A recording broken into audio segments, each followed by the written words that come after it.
So 1.2 function notation. So function notation is the real way of writing down a formula. And if you take a look at the definition for function notation, it says notation such as f and x is used to represent the value of the dependent variable, or in other words y, for a given value of the independent variable x. The notation y and f and x are interchangeable in the equation or graph of a function. So y is equal to f at x. The notation f of x is read as f at x or f of x.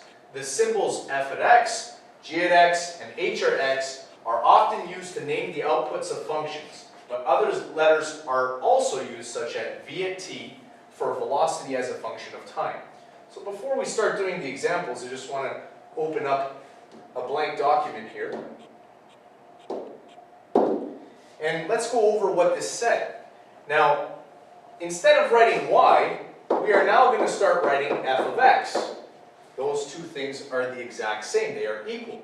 Now, it's very important you realize that f of x does not mean f multiplied by x, or f times x. This is a function's value at a given x.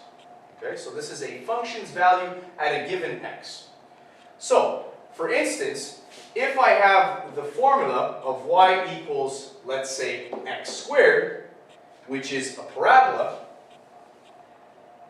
instead of writing the y, I can now write f of x is equal to x squared. Now, why would this be applicable to what we're learning, and why would this help us? Why would function notation help us rather than have y equals x squared? So, for instance, let's take a look at the parabola y equals x squared. So if I wanted to know the function's value when x is 4, for instance, I can plug in x equals 4 into this function, this parabola, and I can come up with what my output value is, what my y value is, or what my height is when x is equal to 4. So doing this, I write y equals, and I'm going to plug in 4 for x, all squared. And when I square 4, remember 4 is 4 times 4, which is 16. So when I plug in x equals 4, my final answer is 16. Now, take a look at this line right here. If you take a look at the final answer, it tells you y equals 16. It doesn't tell you anything but y is equal to 16. You have to look back into your formula and you see that you have plugged in x equals 4 in order to get this value of 16, which gives you the point 416. Now, let's take a look at function notation and see the difference of why function notation, maybe you won't see it right now, but will help us in the future. Now, function notation, the exact same formula is written as f of x equals x squared. And again, if I want to come up with what happens when I plug in x equals 4, well, the way you would do it here is, remember, this is the function's value when at a certain value of x. The function at a given value of x. So when I'm trying to figure out when x is 4, I'm going to put in a 4 where I see x. So I'm figuring out the function's value when x is 4. And I plug in 4 in for x. And so the function's value when x is 4 is equal to 4 squared, which is 16. So what this is telling me is that when I plugged in x equals 4, I got a final answer, or a y value of 16. This here tells us exactly what the input and the output are, versus this, where it just tells you the output, and you have to look back to see what the input was. So whenever you see something written like this, you should know exactly what point you are speaking about. It's telling you the point here, f of 4 equals 16. The function's value when x is 4 is 16. So they can pretty much give you any piece of information like that, and you should be able to tell me what the point is. For instance, if you asked if they told you f of 2 is equal to negative 10, well, you should know what point this is. This is f, the function's value when x is 2 is equal to negative 10. This tells you the input and also the output at the same time. So let's go back to looking at this lesson here, 1.2. And again, you'll see as we start doing problems that involve real-life situations how this helps us out. But it's very important you know how to distinguish between function notation and regular y's and x's. Okay, you have to be able to read and express functions with using function notation. So looking at this, it says example 1. If f at x equals 3x plus 1, find f of 6, find f of negative 2, and find f of 0. Just remember that f equals 3x plus 1 is the exact same as y equals 3x plus 1. And back in grade 10, you would have learned that, and grade 9, that this is just a formula for a line. Y equals mx plus b. The slope is 3, and your y-intercept or your b value is 1. So this is y equals 3x plus 1, but we will not write it with y's and x's anymore. We will write f at x's now. So the function at x equals 3x plus 1.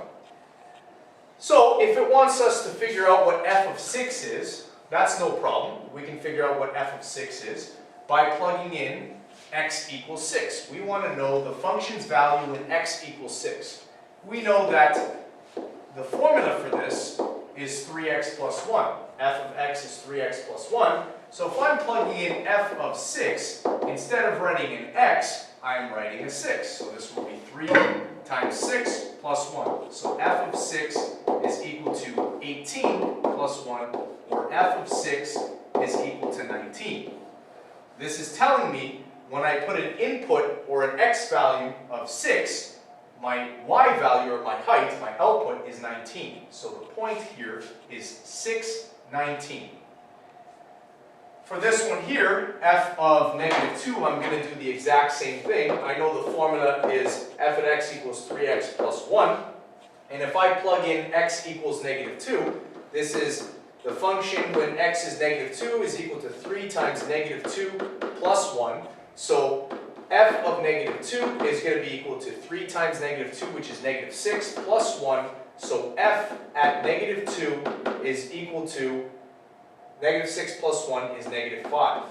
So f of negative 2 is equal to negative 5. When I plugged in x equals negative 2, I got a height or a y value of negative 5. And my last one over here, I have f of 0. And when I plug in f of 0 again, the formula is 3x plus 1. So if I plug in f of 0, this is f of 0 equals 3 times 0 plus 1. So f of 0 is equal to 3 times 0 is 0 plus 1. So f of 0 is equal to 1. Now, again, the point here, when I'm plugging in x equals 0, I get a height of 1. You should understand that this is actually a very important point here, f of 0. Because what happens when x equals 0? X equals 0 is your y-intercept. You know that from grade 9 and 10 as well. Your y-intercept happens when x is 0. So finding f of 0 is the exact same as finding your y-intercept.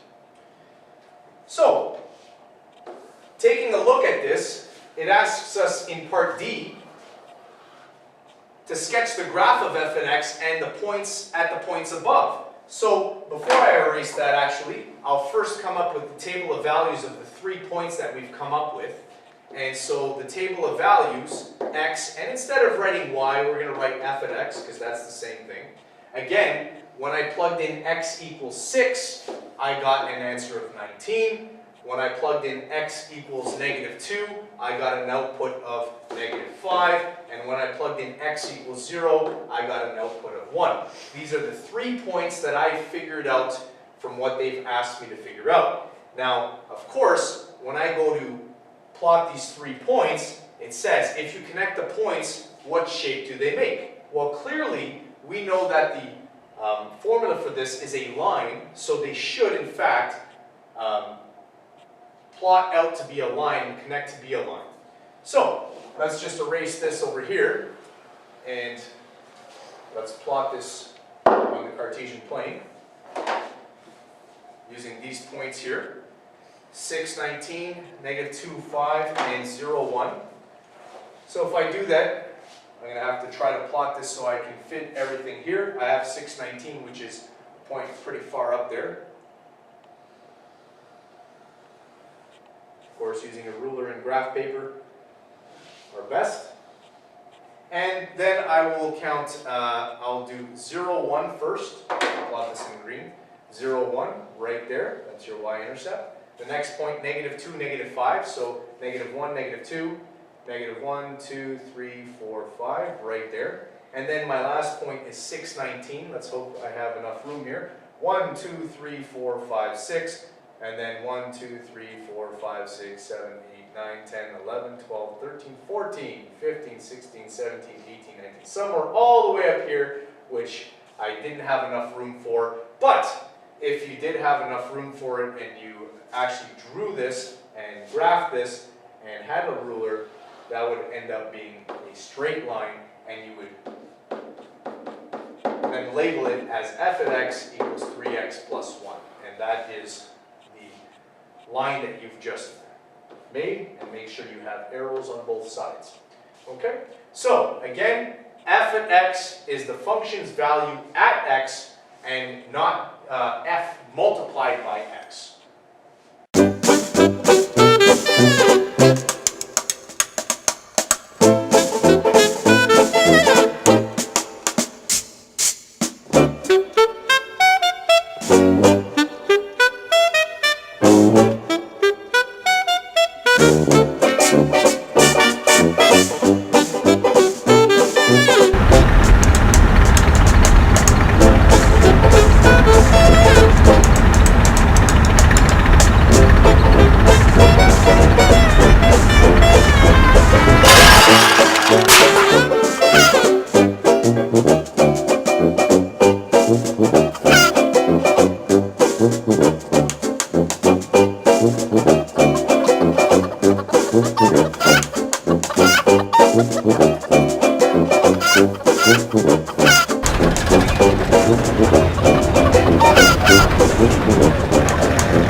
What?